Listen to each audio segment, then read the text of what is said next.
Hi friends, எல்லாரும் எப்படி இருக்கீங்க? இன்றைக்கி நம்ம புஜ்ஜி கிரியேட்ஸ் சேனலில் ஒரு சூப்பரான வீடியோ தாங்க பார்க்க போகிறோம். இன்றைக்கி வந்துட்டு ஒரு ரெசிபி வந்து ஷேர் பண்ணுறேன். ஒரு சிஸ்டர் வந்து கேட்டாங்க, நீங்கள் எப்படி வந்து விப்பிங் க்ரீம் வந்து பண்ணுறீங்க அப்படின்னு கேட்டாங்க. கேக்குக்கு வந்து க்ரீம் எப்படி பண்ணுறீங்கன்னு கேட்டாங்க. அவங்களுக்காக அந்த வீடியோ நான் ஷேர் பண்ணுறேன்.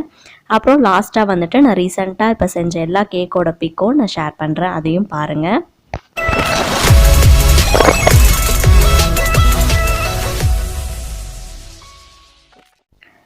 இன்றைக்கி வந்து என்ன ரெசிபி வந்து ஷேர் பண்ணுறேன் அப்படின்னா, பூரி, சப்பாத்தி, பரோட்டாக்கெல்லாம் வந்து அந்த என்ன காபுல் வச்சு குருமா பண்ணுவோம் இல்லையா, அந்த குருமா தான் நான் இன்றைக்கி வந்து பண்ண போகிறேன். அதுக்கு ஒரு 2 வெங்காயம் சின்ன சின்னதாக கட் பண்ணி அதை மிக்சியில் வந்து அரைச்சிக்க போகிறோம். 3 தக்காளியும் அரைச்சி வச்சுக்கிறேன். அடுத்து கொஞ்சமாக ஆயில் விட்டு 2 பட்டை, ஒரு 4 லவங்கம், அப்புறம் கொஞ்சமாக கடல் பாசியும் சேர்த்துக்க போகிறேன். அப்புறம் கொஞ்சமாக அன்னாச்சிப்பூ கொஞ்சமாக இருந்தது, அதனால் அதை மட்டும் கொஞ்சமாக சேர்த்துட்டு, அப்புறம் இஞ்சி, பூண்டு, மிளகு, சீரகம், கொஞ்சம் கசகசா, சோம்பு, ஏலக்காய் எல்லாம் போட்டு அரைச்சி வச்சுருக்கேன். அந்த என்னப்பா தெரியல எனக்கு என்ன சொல்கிறதுன்னு, அதை அரைச்சி வச்சதை சேர்த்து வந்து நம்ம நல்லா வதக்கிக்க போகிறோம். அந்த பச்சை வாசனை போனதும் வெங்காயம் வந்து அரைச்சி வச்சேன் இல்லையா, 2 வெங்காயம் வந்து சின்ன சின்னதாக கட் பண்ணி மிக்சியில் அரைச்சி வச்சுருக்கேன். அந்த பேஸ்ட்டையும் சேர்த்து நம்ம நல்லா வந்து வதக்கிக்க போகிறோம்.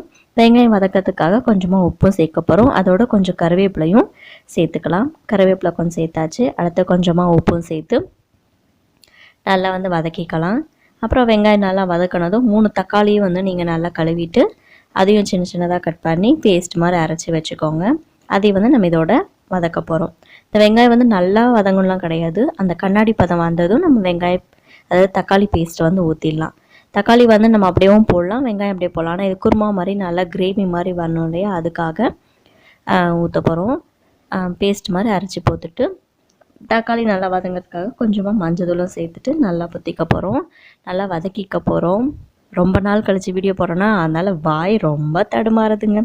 அடுத்து நம்ம அந்த காபுல் வந்துட்டு ஒரு 4-5 விசில் விட்டுட்டு கொஞ்சம் பாதி அரைக்குறையாக வந்து அந்த டம்ளரோ இல்லை நீங்கள் மசிக்கிறதுக்காக ஒரு மத்து இருக்குல்லையே, அதை வச்சு கூட நீங்கள் மசிச்சிக்கலாம் நல்லாவே. நான் டம்ளர் வச்சுட்டு ஒன்றும் பாதியமாக நல்லா வந்து மசிக்க போகிறேன். நம்ம இங்கே என்ன ரெசிபின்ட்டு அப்படின்னா சன்னா மசாலான்னு சொல்லுவாங்க, அதை தான் நம்ம இன்றைக்கி செஞ்சிட்ருக்கோம். எனக்கு ஃபஸ்ட்டு வந்து வாயில் என்ன சொல்கிறதுன்னு தெரியல, அதனால் ஏதோ ஒரு குருமான்னு சொல்லிட்டேன். அடுத்து நம்ம காரத்துக்கு தேவையான அளவு மிளகாத்தூள், கொஞ்சமாக தனியாத்தூள், கரம் மசாலா, நீங்கள் என்னென்ன சன்னா மசாலா இருந்தால் கூட சன்னா மசாலாவும் சேர்த்துக்கலாம். நான் அதை வந்து சேர்க்க மாட்டேன், ஏன்னா வந்து என்னது அது கொஞ்சம் இனிப்பாக இருக்கும் இல்லையா, அதனால் அது பிடிக்கிறது தானே சன்னா மசாலா சேர்க்குறேன். நம்ம இதோட காலிஃப்ளவரும் சேர்க்க போகிறோம். காலிஃப்ளவர் வந்து பாப்பாவுக்கு தனியாக கொடுத்தா சாப்பிட மாட்டாங்க, அதனால் இதோட கொஞ்சம் சேர்த்து கொடுத்துட்டோன்னா சாப்பிடுவாங்க இல்லையா, அவங்களுக்காக இப்போ காலிஃப்ளவர் வந்து போட்டிருக்கேன். காலிஃப்ளவரையும் கொஞ்சமாக மஞ்சள் தூள், உப்பு போட்டு கொஞ்சமாக லைட்டாக சூடு தண்ணியில் வச்சுட்டு நம்ம வடிகட்டி இதோட போட்டுக்க போகிறேன். மசாலா வந்து நல்லா இறங்குறதுக்காக ஃபஸ்ட்டு வந்து காலிஃப்ளவர் வந்து போட்டுட்டேன், ஏன்னா சன்னா வந்துட்டு நல்லா வெந்துருச்சு இல்லையா. அடுத்து அந்த தண்ணி வந்து வேஸ்ட்டு பண்ணாமல் அதோட நீங்கள் எவ்வளோ தண்ணி ஊற்றுனீங்களோ ஃபஸ்ட்டு தண்ணி ஊற்றும் போதே பார்த்து வந்து ஊற்றிக்கோங்க, அப்போ தான் கரெக்டாக இருக்கும் குழம்புக்கு. நம்ம அடுத்து எக்ஸ்ட்ரா தண்ணி ஊற்ற முடியாது, கொஞ்சம் தண்ணி போச்சுன்னா வேஸ்ட்டாக போயிடும். அதனால் ஃபஸ்ட்டே வந்து பார்த்து தண்ணி ஊற்றி வேக வச்சுக்கோங்க. அந்த தண்ணியோடு சேர்த்தே வந்து நம்ம இதில் வந்து ஊற்றிட்டோம் அப்படின்னா தண்ணி வந்து கரெக்டாக இருக்கும். நான் வந்து 1 டம்ளர் காபுலும் ஒரு 2.5 டம்ளர் அளவு தண்ணி சேர்த்துருக்கேன், அவ்வளோதான். தண்ணி சேர்த்து வேக வச்சாச்சு. இப்போ நல்லா மூடி போட்டுட்டு கொஞ்ச நேரம் நல்லா கொதிக்க விட்டுருங்க. இப்போ நல்லா கொதித்ததும் அந்த சன்னாவோட அந்த நமக்கு சேர்த்த வெங்காயம், தக்காளி எல்லாம் சேர்ந்து நல்லா சூப்பராக இருக்கும். அடுத்து கொதிக்கும் போதே நம்ம வந்து கொஞ்சமாக கொத்தமல்லி இலை தூவிட்டு, நிறைய பேர் என்ன பண்ணுவோம் அப்படின்னா கொத்தமல்லி இலை தூவிட்டு ஆஃப் பண்ணிவிடுவோம். அந்த கொத்தமல்லி ஃப்ளேவர் வந்து நம்ம மேலே தான் அடிக்கும், அந்த குழம்புக்குள்ளே வந்து அந்த டேஸ்ட் வந்து தெரியாது. அதனால் நான் இந்த குழம்பு இந்த மாதிரி ஒரு சன்னா மசாலா, சப்பாத்தி, பூரிக்கு உருளைக்கிழங்கு குரும்புலாம் செய்யும் போது என்ன பண்ணுவேன்னா, கொத்தமல்லி இலை போட்டுட்டு கொஞ்சம் ஒரு 2 நிமிஷம் மட்டும் கொதிச்சதும் சிம்மில் வச்சு கொதிச்சுட்டா இந்த மேலே எண்ணெய் வந்து தேங்கிட்டு இருக்க பாருங்கள், அது வரைக்கும் வச்சுட்டு நான் ஆஃப் பண்ணிவிடுவேன். அப்போ தான் அந்த கொத்தமல்லியோட ஃப்ளேவர் வந்து உள்ளே இறங்கி சூப்பராக இருக்கும் சாப்பிடும்போது. மீதியை அப்படியே சாப்பிட்டோம் அப்படின்னா கொஞ்சம் பச்சை வாசனை அடிக்குள்ள கொத்தமல்லிக்கு, அதனால் அப்படி சேர்க்காம நான் இப்படியே வந்து சேர்த்துட்டு எல்லாம் கலரி 1 நிமிஷம் கொதிக்க வச்சுட்டு எடுத்துட்டோம் அப்படின்னா சப்பாத்தி, பூரி, இட்லி, தோசை எல்லாத்துக்குமே இந்த குழம்பு வந்து சூப்பராக இருக்குங்க. சன்னா மசாலான்னு பிடிக்காதவங்க யாருமே இருக்க மாட்டாங்கன்னு தெரியும். இது வந்து நான் அடிக்கடி வந்து செய்வோம், ஏன்னா அந்த காபுல் வந்து உடம்புக்கு நல்லது. கேஸாக இருந்தாலும் உடம்புக்கு அப்பப்போ நம்ம சேர்த்துக்கலாம் இல்லையா, அதுக்காக. சப்பாத்திக்கு தான் நான் சைட் டிஷ்ஷாக வச்சு சாப்பிட்டாச்சு. காலையில் டிஃபன் முடிஞ்சதுங்க. அடுத்து நம்ம க்ரீம் வந்து எப்படி பீட் பண்ணலாம் அப்படின்னு பார்க்கலாம். நான் எப்போவுமே வந்துட்டு ஃபியானோ, ட்ரோப்போலைட்டு, சன் வைப்பு நிறைய இருக்குங்க ப்ராண்டு. நான் வந்துட்டு மேக்ஸிமம் யூஸ் பண்ணுறதே பார்த்திங்கன்னா ஃபியானோ க்ரீம் தான் யூஸ் பண்ணுவேன். அப்படி அது கிடைக்கல அப்படின்னா ட்ரோப்போலைட் யூஸ் பண்ணுவோம். இதோட 2 டேபிள் ஸ்பூன் அளவு பவுடர் சுகர் வந்து சேர்த்துக்கோங்க. அப்புறம் 1 ஸ்பூன் அளவு வெண்ணிலா எசன்ஸ். நீங்கள் என்ன ஃப்ளேவர் வந்து நீங்கள் க்ரீம் வேணுமோ அந்த ஃப்ளேவருக்கு நீங்கள் ஆட் பண்ணலாம். நம்ம எப்போவுமே ரெகுலராக வந்துட்டு வெண்ணிலா எசன்ஸ் ஆட் பண்ணிட்டோம் அப்படின்னா எல்லா கேக்குக்குமே நம்ம வந்து போட்டுக்கலாம். நிறைய பேர் சொல்கிறீங்க அக்கா பேக்கிங்க்கு வந்து அந்த நிறைய வீடியோ போடுங்க அப்படின்ட்டு. எனக்கும் போடணும் தான்.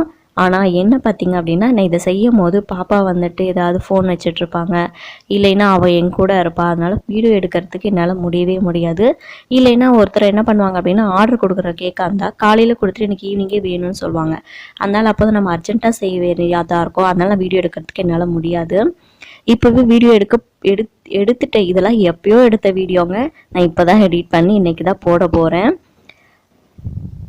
அப்புறம் நம்ம வந்துட்டு அப்பப்போ இங்கே பாருங்கள் ஒரு இன்ச்சாக வந்து நீங்கள் வந்துட்டு அட்ஜஸ்ட் பண்ணிகிட்டே போகணும். அதாவது ஸ்பீடு வந்துட்டு இப்போ 1ல் தான் வச்சுருக்கோம் அப்படின்னா இப்போ அடுத்து வந்து ஒரு கொஞ்ச நேரம் கலக்கிட்டு அடுத்து 2 ஸ்பீடுக்கு போங்க. அடுத்து கொஞ்ச நேரம் இந்த மாதிரி டேர்ன் பண்ணி நீங்கள் வந்துட்டு பீட் பண்ணிகிட்டே இருந்தீங்கன்னா சூப்பராக வந்துடுங்க. இப்போ அடுத்து நான் 3க்கு போயிட்டேன். அதே மாதிரி 3க்கு 4க்கு ஒரு ரவுண்ட் சுற்றிடுங்க. திருப்பி அடுத்து 4 ஸ்பீடுக்கு போங்க. அதே மாதிரி ஒரு ரவுண்டு லாஸ்ட்டு அந்த 7 ஸ்பீட் வர வரைக்கும் நீங்கள் இதே மாதிரி பீட் பண்ணிகிட்டே இருங்க. இப்போ உங்களுக்கு வந்து நான் ஒரு 3ல் 4லேயே வந்துட்டு நீங்கள் நல்ல ஒரு ஸ்டிஃப் பீக்காக வந்துருச்சுனாலும் நீங்கள் 7 ஸ்பீட் வரைக்கும் கொஞ்சம் நேரம் அப்படியே அடிச்சுட்டே இருங்க. அப்போ தான் வந்து க்ரீம் வந்து நல்லா மெல்ட்டே ஆகாது. ஃபியானோ க்ரீம் பார்த்திங்க அப்படின்னா சீக்கிரம் வந்துட்டு ஸ்டிஃப் பீக்காக கிடைக்கும், ஆனால் சீக்கிரம் வந்து மெல்ட்டே ஆகாதுங்க.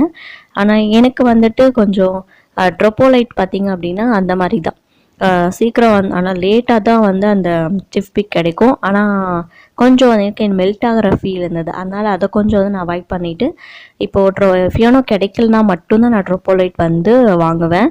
மற்றபடி ஃபியானோ மட்டும்தான் எனக்கு ரொம்ப பிடிச்சதுன்னு பார்த்திங்க அப்படின்னா ஃபியானோ மட்டும்தான். அதிலே வந்துட்டு நம்ம என்னென்னா சுகர் வந்து இருக்கும். ஆனால் நான் வந்து கொஞ்சம் டேஸ்ட்டுக்காக கொஞ்சம் 2 டேபிள் ஸ்பூன் மட்டும் நான் ஆட் பண்ணிப்பேன்.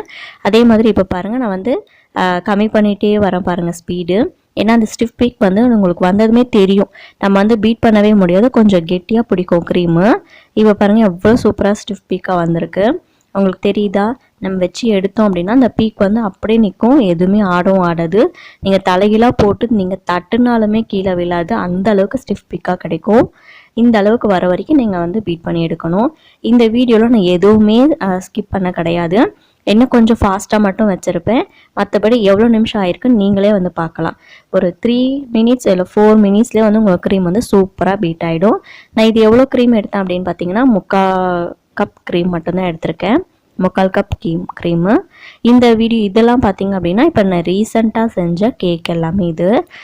வெனிலா கேக்கு, ரெட் வெல்வெட்டு, ஒயிட் ஃபாரஸ்ட்டு, பிஸ்தா கேக்கு, பட்டர்ஸ்காட்சு, அந்த மாதிரி நிறைய வந்து ஆர்டர் வரும். இப்போ இதெல்லாம் பார்த்திங்க அப்படின்னா நான் 4 o'clock ஸ்டார்ட் ஆகி 7 o'clockலாம் முடிக்கிற மாதிரி இருக்கும். அதனால் இதெல்லாம் வந்து என்னால் வீடியோ எடுக்கவே முடியாது. நம்ம ஃபாஸ்ட்டாக செய்யணும் இல்லையா ஆர்டர் கேக்கு அப்படின்னால. அதே மாதிரி நம்ம வந்து கிளியராக சூப்பராக டேஸ்ட்டாகவும் பண்ணி கொடுக்கணும். அதனால் அது நம்ம வீடியோ எடுக்கிற கான்சென்ட்ரேட் போயிட்டோம் அப்படின்னா நம்ம ஆன் பண்ணணும், ஆஃப் பண்ணணும், அந்த கான்சென்ட்ரேட் போயிட்டு நம்ம இதில் என்ன ஆட் பண்ணுறோன்னு மறந்து போயிடும். அதனால தான் நான் வந்து எடுக்க முடியலைங்க. ஓகே ஃப்ரெண்ட்ஸ், இந்த வீடியோ பிடிச்சதுனா லைக் பண்ணுங்கள், ஷேர் பண்ணுங்கள், மறக்காமல் சப்ஸ்கிரைப் பண்ணிடுங்க. பாய்.